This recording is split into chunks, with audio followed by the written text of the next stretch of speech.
권고사직에 직면해 있다라고 한다면 해고에 관한 법적 경계를 잘 이해하셔야 됩니다. 어떤 경우라 하더라도 본인이 동의하지 않는데 너 내일부터 나오지 마, 한 달 후부터 나오지 마 라고 명령해서는 안 됩니다. 우리나라는 그것을 금지하고 있습니다. 본인의 동의를 전제로 하는 겁니다. 그리고 채용했다면 최대한의 기회를 제공해서 내가 채용을 했기 때문에 기본적인 책임은 나에게 있습니다. 지원과 채용으로 되어 있습니다. 그러니까 책임은 나에게 있다. 이거 감당하셔야 돼요. 그럼에도 불구하고 함께 가는 것이 마이너스고 상호간에 어렵다. 따뜻함이 있는 단호함을 보여야 됩니다.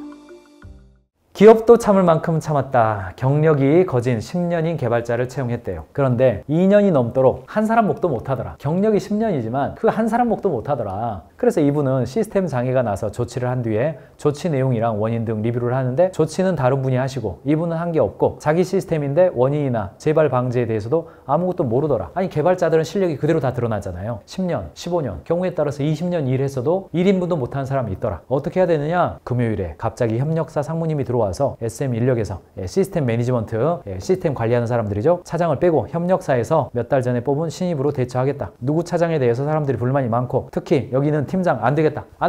나 저 사람이 일을 못한다. 주변에서 하니까 칼을 빼든 겁니다. 그렇다 하더라도 해고는 마음껏 못합니다. 우리나라는 무능력이 해고 사유 아닙니다. 그래서 이제 이거 어떻게 해야 되느냐 이야기예요. 하버드 비즈니스 리뷰에서는 권고사직을 단행하기 전 해야 할 일을 5가지로 얘기하고 있습니다. 직원들과 이 권고사직의 구체적인 목표를 공유하고 경영진들부터 고통을 분담하고 직원들도 아이디어를 모을 수 있도록 클라우드 소싱을 하고 가능한 해고가 아닌 비용 절감 방안을 검토하고 침착함을 유지해라 이야기하고 있습니다. 하버드 비즈니스 리뷰이기 때문에 해고가 자유롭다는 상황 하에서 이런 이야기를 해주었는데 한국 상황에도 비슷하게 적용되는 것 같습니다. 권고사직에 직면해 있다라고 한다면 해고에 관한 법적 경계를 잘 이해하셔야 됩니다. 어떤 경우라 하더라도 본인이 동의하지 않는데 너 내일부터 나오지 마, 한 달 후부터 나오지 마 라고 명령해서는 안 됩니다. 우리나라는 그것을 금지하고 있습니다. 본인의 동의를 전제로 하는 겁니다. 그리고 채용했다면 최대한의 기회를 제공해서 내가 채용을 했기 때문에 기본적인 책임은 나에게 있습니다. 지원과 채용으로 되어 있습니다. 그러니까 책임은 나에게 있다. 이거 감당하셔야 돼요. 그럼에도 불구하고 함께 가는 것이 마이너스고 상호간에 어렵다. 따뜻함이 있는 단호함을 보여야 됩니다. 잭 웰치가 중성자탄이다, 핵폭탄이다 이런 별명을 들어가면서까지 사람들을 해고를 많이 했는데 어느 날 기자가 물었죠. 당신은 그렇게 왜 이렇게 사람들을 날려버리냐 물었을 때 잭 웰치가 했던 유명한 말이 있습니다. 잭 웰치가 이렇게 대답했습니다. 사람들이 해고에 대해서 부정적으로 생각하지만 나는 사업의 지속 가능성을 위해서 해고를 합니다. 게다가 그 사람의 인생을 위해서도 해고합니다. 왜 그러냐? 그가 이 사업에 적합하지 않고 이 일에 적합하지 않은 실력을 갖추고 있음에도 불구하고 미리 그 사람의 실력에 대해서 정확하게 피드백해주지 않고 책임을 다하지 않은 채 그가 실력을 늘리지 않고 1년, 2년, 3년 기간이 지나가 버리면 그는 점점 결혼도 하고 애도 낳고 애들도 학교 가게 된다. 그 시점이 될 때까지 그의 실력을 내버려 뒀다가 그때 해고를 날리는 것은 그의 인생에서 보다 더 가혹한 일이다. 그러므로 그가 조금이라도 실력을 쌓아서 다른 곳을 알아볼 수 있을 때 기회가 그에게 아직 남아있을 때 다른 길을 선택할 수 있도록 말해주는 것이다. 이런 이야기를 했죠. 물론 비판의 여지가 없는 건 아닙니다. 그래도 우리가 기억해야 될 측면이 있습니다. 파괴적 공감이죠. 대책도 없고 그가 더 잘 될 가능성을 제시할 가능성도 없으면서 그냥 대책이 없이 시간만 지나버리는 것, 그것에 대한 경고라고 저는 이해하고 있어요. 권고사직을 해야 되는 상황, 굉장히 경영자에게도 힘든 상황입니다. 권고사직을 한다 하더라도 법률적인 사항이에요. 회사가 권고사직을 하더라도 최종적으로는 근로자가 사직을 수용해야 근로관계가 종료됩니다. 권고사직은 사직이에요. 사직하겠다고 내가 자발적으로 써야 됩니다. 권고할 뿐입니다. 근로자가 업무상 손해를 끼치거나 비위 행위를 저지르는 등 징계 효과에 준하는 잘못이 한 경우가 아니라면 이런 경우라면 권고사직을 수용할 가능성이 높죠. 비위를 하거나 잘못했어요. 그러면 너 징계 개시 절차 들어갈래? 아니면 네가 스스로 사직서 쓸래? 사직서 쓸 가능성이 높죠. 그런데 역량이 부족하거나 실적이 부진하다는 이유로 사직을 권하는 경우에 내가 열심히 해볼게요. 왜 저한테만 그래요? 아니 제가 상황 때문에 그런 거예요. 라고 수용할 가능성이 낮아지는 것도 사실입니다. 그래서 회사는 근로자가 사직을 받아들일 수 있도록 어느 정도 설득력 있는 권고사직의 사유를 준비해야 된다는 겁니다. 그러니까 어떻게 대화하느냐가 중요해요. 평상시의 업무 목표를 정확하게 부여하고 공정하고 객관적인 기준에 따라서 평가도 해주고 관련 데이터를 잘 축적해야 수용 가능성이 높아지겠죠.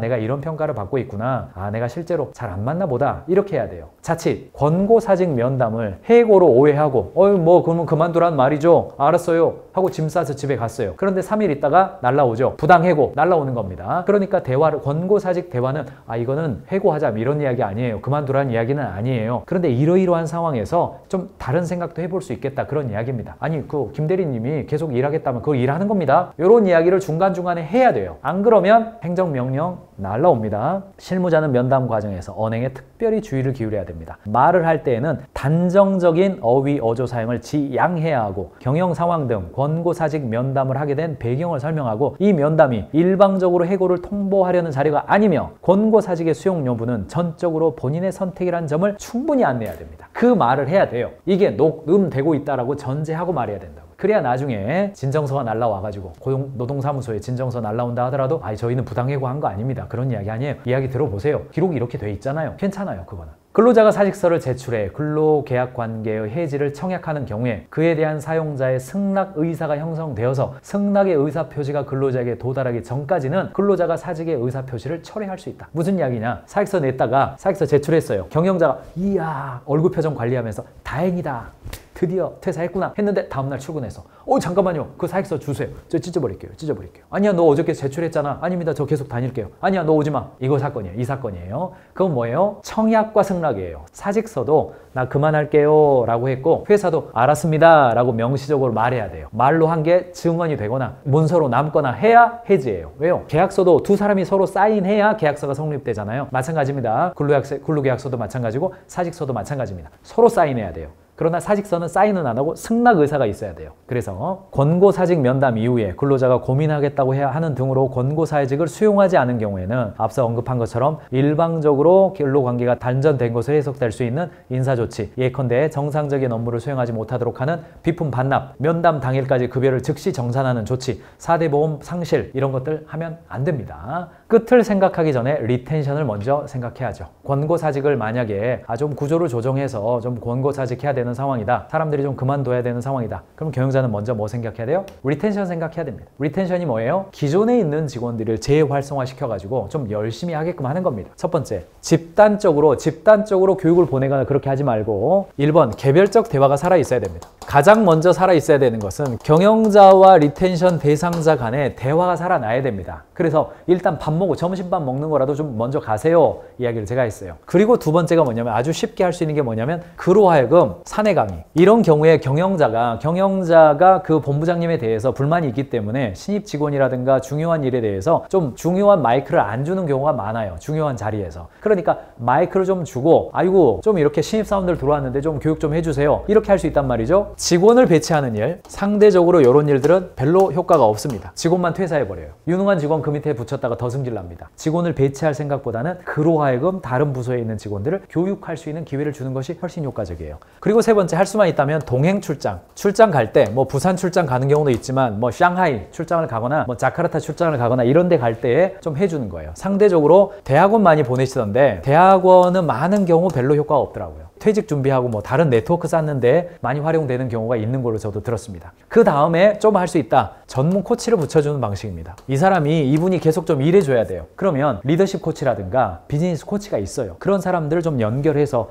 좀 2주에 한 번씩 한 6개월 정도만 코치를 붙여주면 다시 좋아지는 경우가 있습니다. 안 좋은 경우가 뭐냐면 직접 지휘하는 겁니다. 이거 본부장님 앞으로는요 이거 저랑 일주일에 한 번씩 만나주세요 이렇게 만나가지고 업무에 대해서 막 이야기하는 거 별로 파괴적입니다. 리더십 잘 세워지지도 않아요. 그 다음에 더 좀 할 수 있다, 그러면 역할을 좀 조정해 주는 겁니다. 역할 조정하는 것부터는 약간은 좀 다른 분위기가 좀 느껴지는 겁니다. 그래서 역할을 조정해줘서 집단화가 되지 않도록, 예를 들어 생산본부장님이다 그러면 그 밑에 있는 직원이 100명이에요 근데 생산본부장님으로 계속 두어서는 안 될 것 같아요. 그러면 품질개발실장 이렇게 해서 밑에 직원들 5명 있는 조직으로 살짝 빼주는 겁니다. 그래야 밑에 있는 직원들이 집단화가 되지 않아요. 그리고 마지막으로 6번째, 그것도 안 된다, 명예로운 퇴장이죠. 요즘 뭐 질서 있는 퇴장 뭐 이런 이야기 나옵니다만 어쨌든 직원도 막판에는 명예롭게 꽃가마를 태워서 헤어질 수 있도록 만들어야 돼요. 이게 이제 뭐냐면 존중이 담겨져 있어야 됩니다.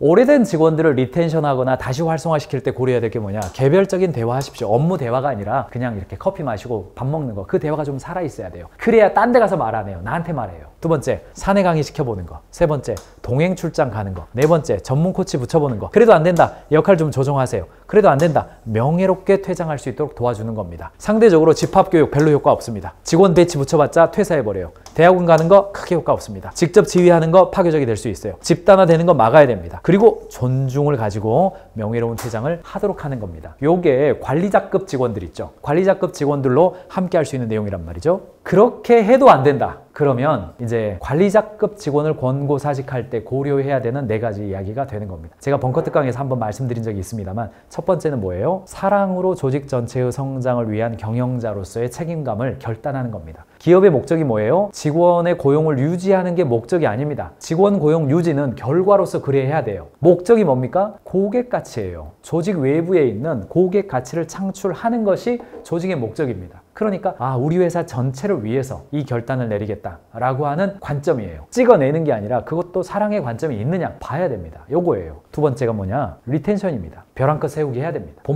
본부장님에게 기대되어지는 게 이런 건데 정말 저는 미니멈 이 정도는 좀 해주실 것을 좀 부탁드립니다. 행동에 집중해서 기대 수준에 도달해야 한다는 것을 명확하게 이야기해야 됩니다. 이때 질적이거나 인격적이거나 태도적이거나 그러면 안 됩니다. 생산량이 지금 1일 톤당 목표가 5톤인데 지금 4톤에서 안 올라오고 있잖아요. 5톤이 될 수 있는 그 실력이 있으시잖아요. 그러니까 다음 달부터는 1일 생산량이 5톤이 나오고 결품률이 0.3% 이하로 나아가야 됩니다. 이거 안 되면 저는 생산에 대해서 대책이 없습니다. 그거 좀 제대로 좀 부탁드립니다. 이게 제대로 안 나오면요, 다음에 저랑 만날 때는 정말 힘든 미팅을 해야 될 수도 있습니다. 이거 벼랑 끝입니다. 저도 벼랑 끝에 섰습니다. 본부장님도 벼랑 끝에 서십시오. 이야기하셔야 돼요. 그 다음에 방어벽입니다. 독립적인 업무 부여하는 겁니다. 본부장 역할에서 좀 빼서 소장이나 실장이나 어떤 작은 부서로 이동시키는 겁니다. 그리고 결단하도록 도와주는 겁니다. 잘 헤어지는 겁니다. 이거 꽃가마 태워주는 겁니다. 물론 현재의 상황에 적응이 안 돼서 헤어지는 건 맞지만은 꽃가마는 태워줘야 됩니다. 그래도 헤어져야 된다. 그래도 헤어져야 되는 상황이다. 그러면 인식하게 해줘야 됩니다. 잭 웰치가 그런 말을 했습니다. C급의 70%가 자신을 A급이라고 생각한다. 요즘 업무가 많이 힘듭니까? 혹시 이곳에서의 역할이 우리 본부장님의 기대와 좀 다른 점이 있습니까? 자연스럽게 인식할 수 있도록 도와주는 질문이죠. 현재 이 직무에서 본부장님이 원하는 만큼 성취를 좀 얻고 있으세요? 좀 인식하게 해주는 질문이죠. 현재 우리 팀장님 업무가 스스로에게 좀 동기부여가 되지 않는 것 같습니다만 어떻게 생각하세요? 다른 선택지를 생각하게 만들어주는 거죠. 현재 회사 생활에서 역할이나 방향이 만족스럽지 않다면 뭐라고 생각하세요? 이겁니다. 이게 좀 안 맞는 것 같아요. 이런 이야기보다는 이렇게 부드러운 이야기 해야 됩니다. 말 조심해야 돼요. 이곳에서 오래 일하는 것이 우리 팀장님의 장기적인 목표에 도움이 된다고 생각하세요? 우리 회사에서 경력 발전 가능성을 어떻게 좀 생각해요? 더 나은 기회를 찾고 싶지는 않습니까? 요거 권고사직할 때 질문할 수 있는 겁니다. 더 다른 환경에서 큰 성과를 낼 수 있다고 생각해 본 적 혹시 있으세요? 앞으로의 커리어에서 어떤 다른 방향 좀 생각해 봤어요? 그 방향은 우리의 회사의 방향이랑 좀 맞습니까? 만약 지금 새로운 도전을 할 수 있는 기회가 생긴다면 그 기회를 잡고 싶은 마음 혹시 있으세요? 회사와 당신의 방향이 계속 맞지 않는다면 서로에게 더 나은 선택을 고려해 볼 필요도 혹시 있지 않을까요? 너 나가라! 이렇게 이야기하지 마시고 자각할 수 있는 질문을 좀 해줄 필요가 있다는 겁니다. 그 자각이 중요해요.